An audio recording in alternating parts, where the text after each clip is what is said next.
મારું નામ આશ્રિત કાછડિયા, ગામ મજેવડી, તાલુકો જિલ્લો જુનાગઢ. હું છેલ્લા 3 વર્ષથી આ ડુંગળીનો પાક વાવું છું.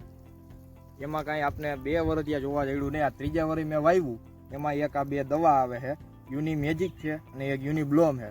આના મેં 2 ડોઝ માર્યા. પછી તમે ડુંગળી જોઈ શકો છો, આ ડુંગળી છે, શાઇનિંગ એવી મારે. ગાંઠિયાનું આમ વજન જોઈ શકો, ગાંઠિયો એક જોવો તમે, જાજો વજન વધી જાય. આ 2 દવાથી ઘણો ખરો મને ફેર દેખાય આ વરસે. ને બે ડોઝ થયા તેમાંથી એક આ યુનિક મેજિક છે, એ આ ડુંગળીના પાકમાં જૈવિક અને અજૈવિક તાણથી બચાવે છે અને પ્રકાશ સંશ્લેષણની ક્રિયામાં વધુ મેળવે છે. એ પ્રકાશ સંશ્લેષણની ક્રિયા ને યુનિક બ્લુ આવે, પાકના ઉત્પાદનમાં વધારો કરે. આ 2 દવા મેં ડોઝ એક આયરે છાંટ્યો હતો, 2 ડોઝ મેં છાંટ્યા હતા.